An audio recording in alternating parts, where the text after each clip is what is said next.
Hello students, welcome to the questionnaire round of the JEE main pattern exercise. So today I would like to discuss the questions based on chemistry in everyday life chapter. Here more of factual knowledge, more of conceptual knowledge is required, not the logical one. So you need to have your facts right in order to get the questions right. So let us just discuss the questions one by one. So the first question says, the drug tegamet is. So you need to find out what tegamet is. If you try to recall what we have learned in the case of antacids, yes, that is the class of compound the tegamet belongs to. So it belongs to the class of antacid, not analgesic, not antibiotic, not anesthetic, not antidepressant. And I would like to tell you here that JEE main pattern does not include the fifth option, but I have included certain questions in here in this questionnaire round which actually has 5 options. So you be more careful. So you will have to choose out of 5 now, the difficulty level has increased. So let us just try to test your knowledge.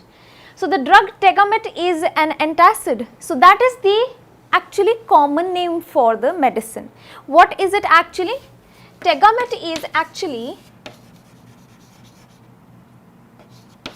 cimetidine.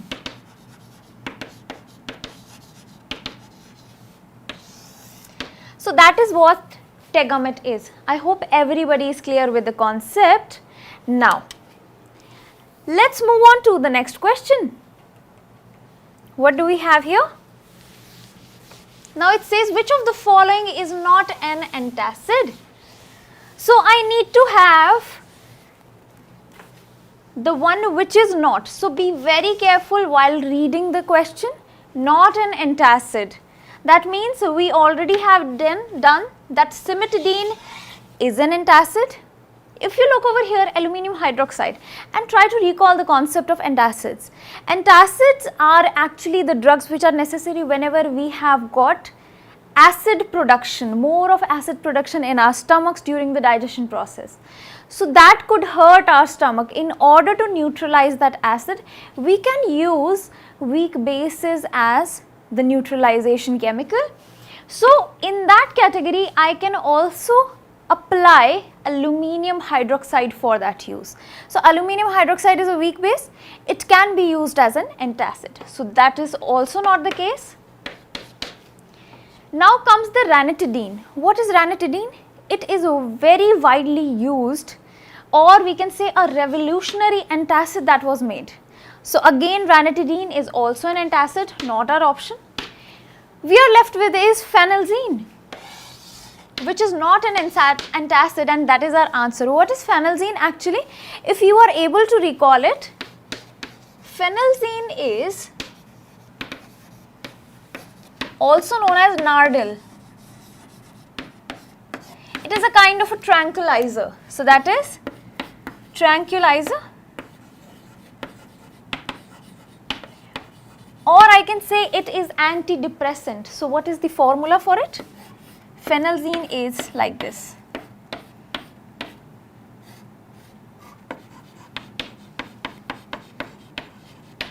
So that is what phenelzine is, also an antidepressant. So I hope everybody knows how to draw the structure. Antidepressant. Now let's move on to the next question. So these are pretty simple questions. You just need to recall the concept and what all structures we have got. Now, which of the following is a bacteriostatic drug? So we have learned in the category of antibiotics, we have got bacteriostatic as well as bactericidal. Bacteriostatic are the ones which stop the growth of microorganisms. So out of all, I need to find out those which are bacteriostatic drug. So we have learned what is aminoglycosides. Again it is bactericidal. So that is bactericidal, nothing but streptomycin,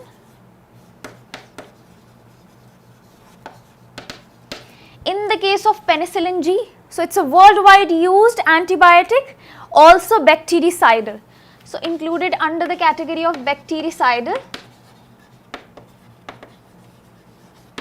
tetracycline, and we are left with ampicillin. So I would like to discuss here what ampicillin is. It's a semi-synthetic modification of what we have in penicillin. So the penicillin is modified into another kind of a drug, that is ampicillin. Again what? Bactericidal.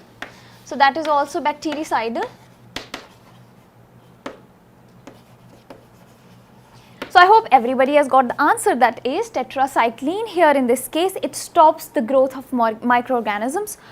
Being an antibiotic, it is not killing the bacteria but stopping its further growth.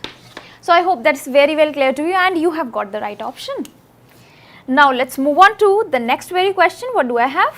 Let me just rub this off first. Okay, now they are asking bactericidal antibiotic. So we have already discussed that.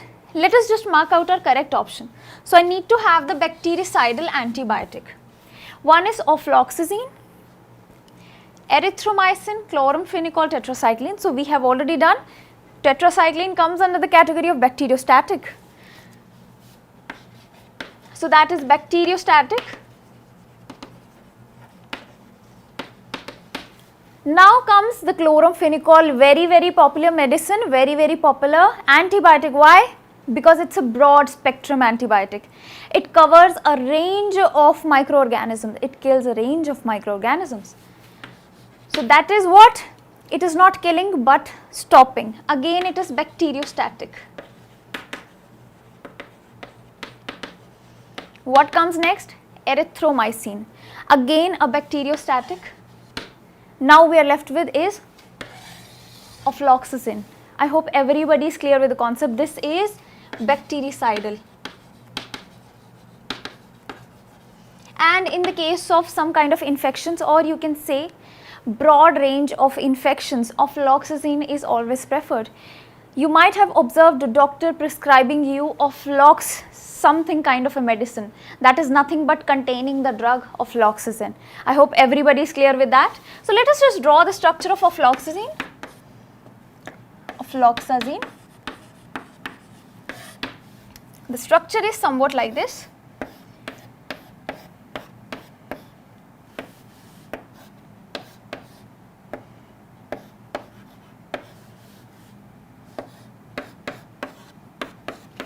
So I hope everybody is able to make it.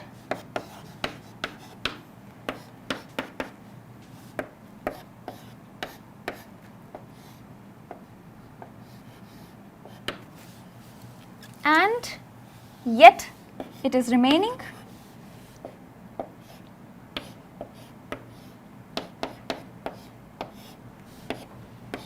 So that is what its structure is. This is nothing but the ofloxacin. I hope everybody is clear with that and you have got this structure right, I hope. Now let's move on to the next question.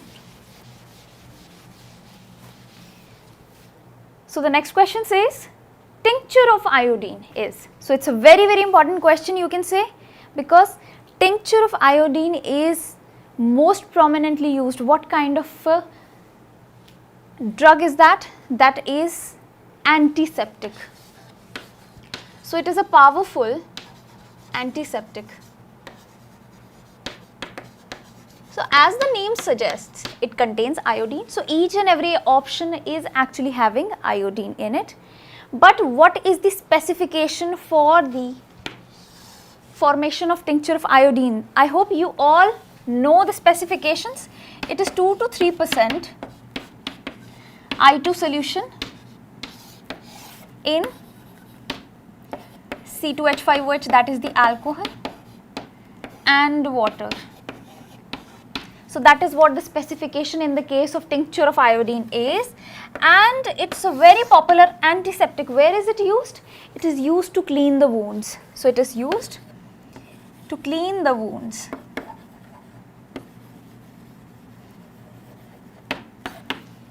So now we are through with the question. Let us just mark out the answer, the correct answer. It's alcoholic solution of I2, not Ki. We are not concerned with the Ki, not just the aqueous solution of I2 but containing alcohol. So alcoholic solution of I2 is the right answer. So let's move on to the next question.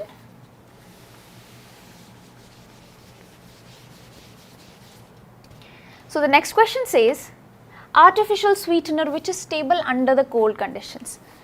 So you must be having a very good knowledge of the artificial sweeteners. Almost each and every time at least one question is expected from this very topic. So artificial sweetener, I have got saccharin, I have got sucralose, aspartame, allitame. So if you all know that allitame is what? Allitame is actually the highest possible sweetener, that is approximately 2000 times sweeter than sucrose, and it is also stable at higher temperatures. So it is stable at high temperatures.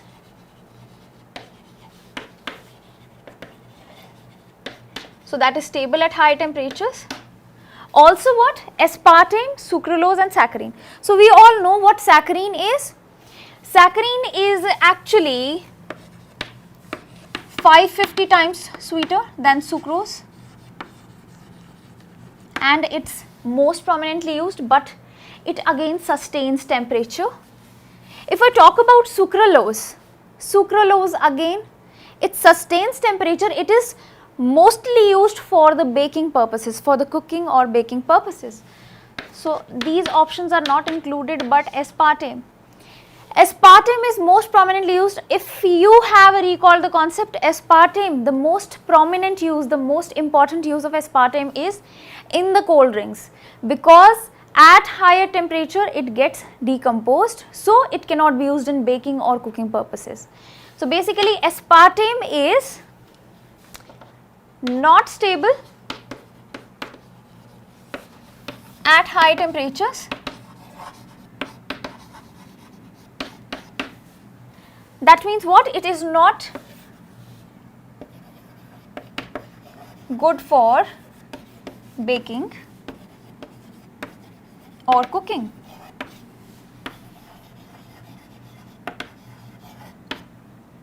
Also it decomposes at higher temperatures.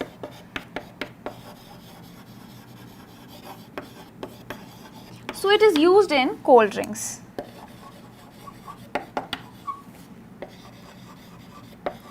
Now, what is the structure for aspartame? It is related to aspartic acid as well as the methyl ester of phenylalanine.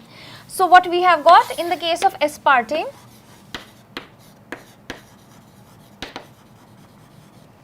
we have got the aspartic acid plus methyl ester of phenylalanine. Now what is aspartic acid? It would be CH2COOH is the R group, and what else do we have? We have got, it is H, and what do we have here? We have got, okay, NH2, it would be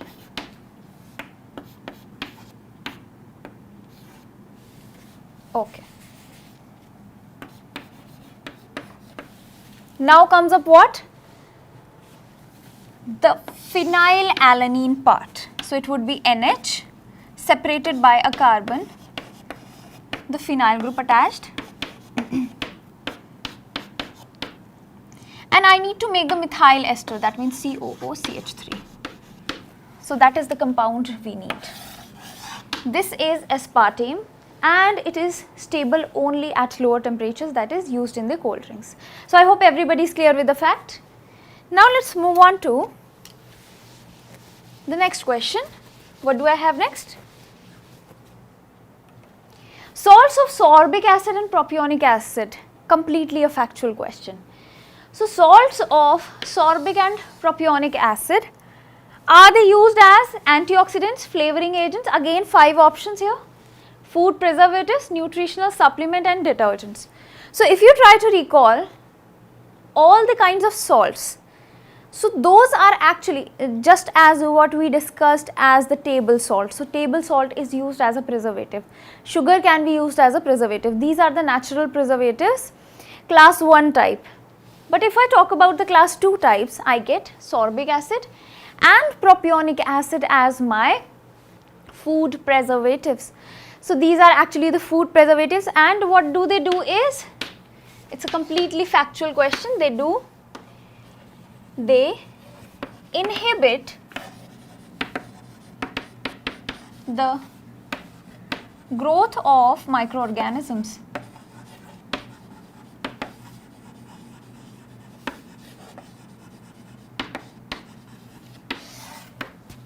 So that is what they do.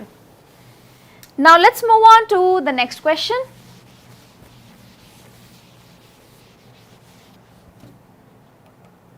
Organic detergent. Now comes up the question for detergents.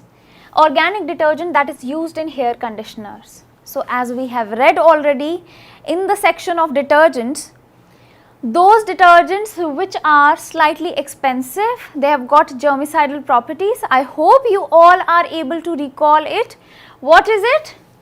So yes, we have discussed this under the category of cationic detergents. So out of all, what is the cationic detergent that is used in the hair conditioners?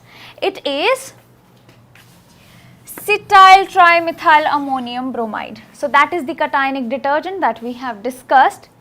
Do not get confused between tetramethyl ammonium chloride, it is not the option. So let us just draw the structure here. And the structure is,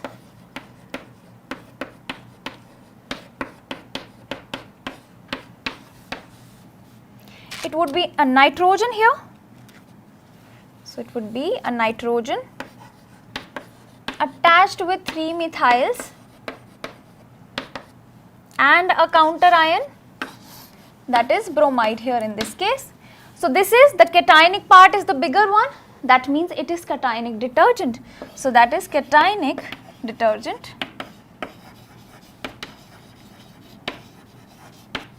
So I hope everybody is clear with the fact, and also it has got germicidal properties.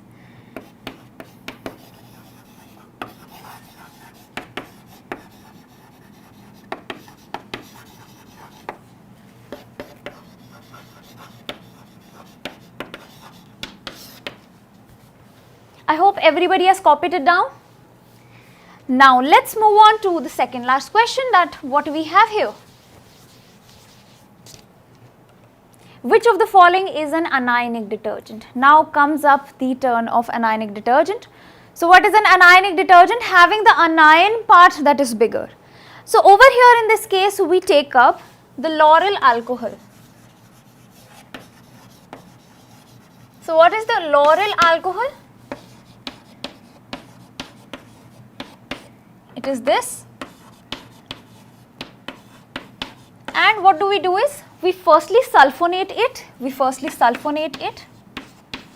By sulfonation process we get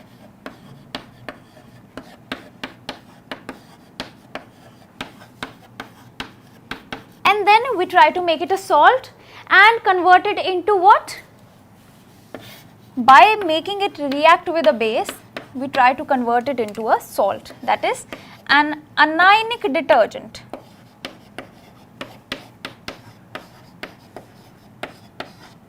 OSO3 negative, Na positive. So if you see over here, the anion part is the bigger one. So if you see over here, there is the anion part and that is the biggest one out of the two.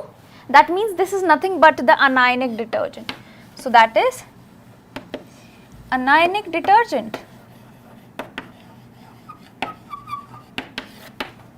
And that is what? Sodium lauryl sulfate. So that is the answer. This is the lauryl, this is sulfate and this is sodium. So that is how they are naming the compound. So it is sodium lauryl sulfate is the answer. I hope everybody has got it. Now move on to the very last question. What do we have? The role of phosphate in detergent powder. So what is the role of phosphate? We add phosphate ions. What is the role of these phosphate ions? Why detergent is not having any kind of an interaction with the hard water? That is the answer over here, and it is hidden in the options. So it controls the pH level. I don't think so, because hard water does not require any kind of a pH shifting, pH adjustment. Remove calcium and magnesium ions from the water that cause the hardness. It may be a possibility. Provide whiteness to the fabrics, that is not a point, it's a bizarre point completely. Form solid detergents as phosphate-less detergents are liquid in nature. So that is also not a relevant point. I just find this point as relevant. So basically what happens is, there is hard water, it has got calcium and magnesium ions. So that is why soaps, whenever we add soaps in the hard water, it forms scum. All the ions of the soap, they reacted with the what? With calcium and magnesium, and instead of producing the froth, they form precipitate, and that precipitate is known as scum. But this scenario is not in the case of detergents. Why? Because detergents, they are actually very good in hard water also, and they produce a lot of froth. So what is happening in the detergents is, they have got phosphate ions into them, and these phosphate ions, they react with magnesium and calcium ions, and by reacting these magnesium and calcium ions, they are keeping these ions aside. Then these ions do not create any hindrance in the froth formation process. So that is what we have here.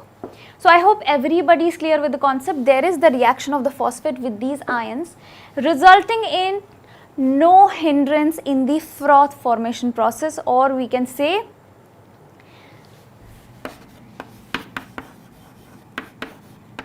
froth but not scum. No scum formation I can write over here.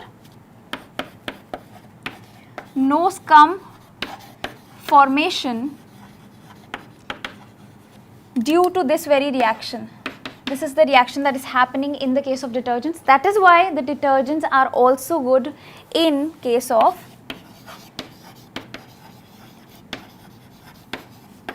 can sustain hard water as well.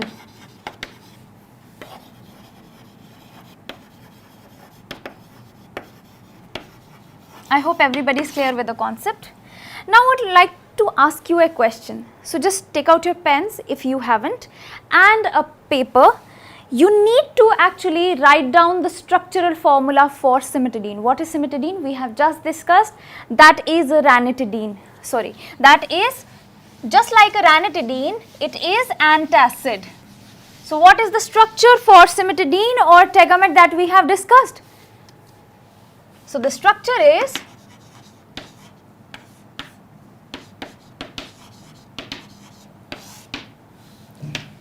it contains histidine. Yes, that is the basis of the structural formula for cimetidine as well. So it is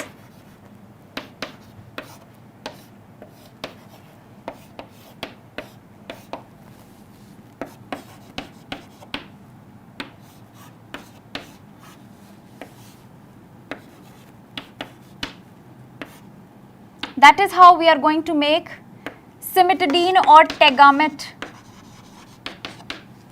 It would be, and what else do we have? Here we have, so that is what cimetidine is. You need to have a proper structurization of all the kinds of drugs that we have discussed so far in the case of chemistry in everyday life. Not so important chapter, but yet if we mark out one or two questions, if one or two questions get corrected in the examination, can lead to so much of possibilities of a good rank. So I hope everybody is clear with the questions that we have done today. You need to revise each and every structure of all the questions that we have discussed. So I'll be back with the JEE advanced pattern exercise of this very chapter in the next session. Till then, just keep on revising and practicing. Have a good day.